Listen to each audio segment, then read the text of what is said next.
guys, welcome back to my another vlog আৰু বহুত দিনৰ পিছত এই ভিডিওটো আপলোড কৰিছো আজি এই ভিডিওটো অষ্টমী দিনাখনৰ ৰাতিৰ দুৰ্গা পূজাৰ আমি পূজা চাবলৈ গৈছিলো আৰু ভিডিওটো দিওতে বহুতেই লেট হ'ল বাৰু যে নহওক এয়া দেখিছে জুনালীৰ দুৰ্গা পূজা আমি ৰাতি ঘৰৰ পৰিয়ালৰ লগত নহয় বৌ এগৰাকীৰ লগতে গৈছিলো পূজা চাবলৈ আৰু এয়া আমি গৈ আছো গীতানগৰত আমি পূজা চালো আৰু এয়া দেখিছেনে বহুত বেছি ভিৰ আছিল গাড়ীৰ বহুত জাম আছিল আৰু ফাইনালি আমি আহি পালো আৰু এইখন চাওক ধুনীয়া মণ্ডপ বাহিৰৰ পৰাটো বহুত ধুনীয়াই আৰু ভিতৰতো ভাল লাগিছে আসলতে তেনেকুৱা কোনো প্লেনিং নাছিল পূজা চাব অহাৰ বাবে সেইকাৰণে মই বহুত বেছি একো কৰাও নাই মুখত একো লগোৱাও নাই আপোনালোকে দেখিছে একদম সিম্পলত আহিছো হেয়াই আৰু এয়া যে কৃষ্ণটো দেখিছে এয়া মূৰ্তি নহয় একদম আছলি মানুহ হয় কৃষ্ণটো চাওক কিমান হেনেকে ষ্টেচু নিচিনা থাকিব কিমান ধৈৰ্য লাগে বাৰু যে নহওক বলক আমি ভিতৰলৈ যাওঁ আৰু দুৰ্গা মাৰ দৰ্শন কৰোঁ এয়া চাওক বহুত বেছি ভিৰ তথাপিও আনবাৰতকৈ এইবাৰ অকণমান মানুহ কম যেনহে লাগিলে মোৰ নাজানো কিয় আৰু এয়া পূজা ফিল্ডখন আৰু এই যে দেখিছে চব দোকান ম'ম' চাওমিন চিকেন এইবোৰ চব ফাষ্টফুডৰ দোকান আজিকালি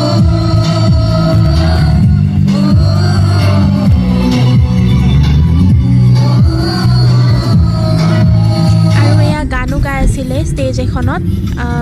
সেনেকৈ আমি তাত অকণমান ফটো চটো উঠি পেলাই আকৌ উভতি আহিলোঁ আহি পেলাই এইবাৰ আহিছোঁ এইখন পূজাথলী স্থায়ী মন্দিৰ হয় এনে সোমাই গ'লোঁ আৰু এপাক A few moments later আৰু এয়া চাওক ভাৰত মাতা পূজন হৈ আছিলে চানমাৰী ফিল্ডত আৰু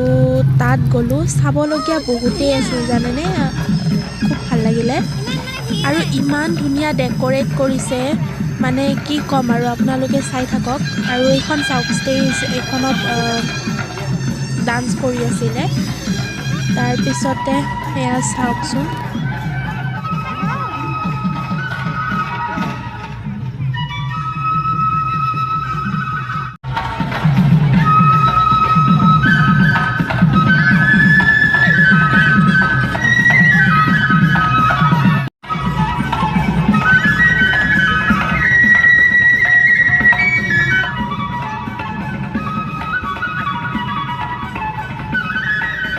তাৰপিছতে এয়া চাওক কিবা কিবি আছে ৰাসত যেনেকুৱা থাকে আমি দেখিলোঁ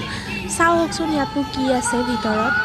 আৰু মানুহ চাওক মানুহো আছিলে বহুত আৰু এয়া হৈছে ভাৰতবৰ্ষৰ প্ৰাচীন বিশ্ববিদ্যালয় নালন্দা বিশ্ববিদ্যালয় এনেকুৱাকৈ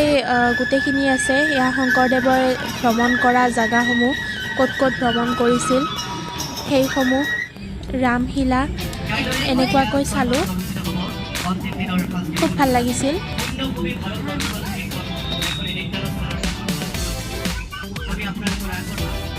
আৰু এয়া হৈছে উত্তৰ পূৰ্বাঞ্চলৰ স্বাধীনতা সংগ্ৰামীসকল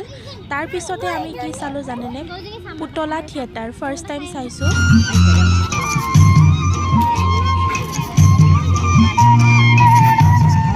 ক্ষতিপূৰণ দিব কৰিব যদি ক্ষতিপূৰণ দিব নোৱাৰে তেতিয়াহ'লে মোগলৰ তাবেদাৰী স্বীকাৰ কৰি ল'ব লাগিব ইমান দিনৰ স্বাধীন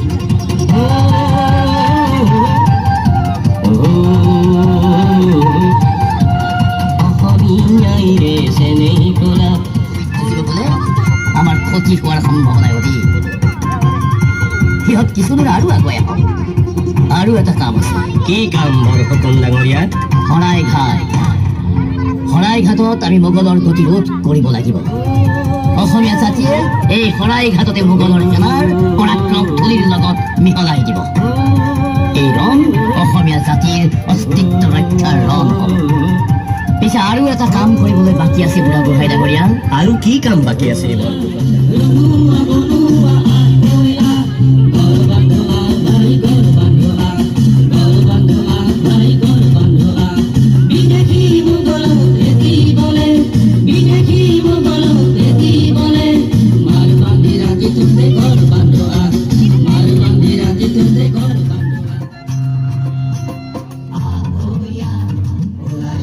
আৰু এয়া আছিলে মোগল আৰু আহোমসকলৰ শৰাইঘাটত যি যুদ্ধ আহোমে মোগলক পৰাস্ত কৰিছিল সেয়া দেখালে। আৰু এয়া চাওক ভগৱান শ্ৰীকৃষ্ণৰ 10 অৱতাৰ। চাবলগীয়া, শিকিবলগীয়া, জানিবলগীয়া বহুত বস্তুৱে আছে আৰু গোটেইবোৰ চালোঁ, আপোনালোককো দেখুৱালোৱে। আৰু এয়া চাওক খেৰেৰে বনাইছে আৰু এয়া যে দেখিছে ইয়াত লিখা আছে প্ৰাচীন ভাৰতৰ শিক্ষা গুৰুকুল শিক্ষা ব্যৱস্থা বুলি। গতিকে প্ৰাচীন ভাৰতৰ যি শিক্ষা ব্যৱস্থা সেইটো ইয়াত দেখুওৱা হৈছে। গতিকে আৰু প্ৰাচীন যুগৰ বিষয়ে বা ইতিহাসৰ বিষয়ে জানিবলৈ বহুত বস্তুৱেই আছে ইয়াত, খুব ভাল ভাল কনচেপ্ট। আৰু ইয়াৰ বীৰ চিলাৰায়, লাচিত বৰফুকন, তেনেকৈ বীৰ যোদ্ধাসকলৰ ফটো বা মূৰ্তি ইয়াত লগাইছে। আৰু এতিয়া আমি ঘৰলৈ যাবলৈ ওলালোঁ আৰু এইটোৱে আছিল ভিডিঅ'। যদি ভাল লাগিছে লাইক, শ্বেয়াৰ, কমেণ্ট কৰিব আৰু চেনেলটো ছাবস্ক্ৰাইব কৰি দিব। Bye bye.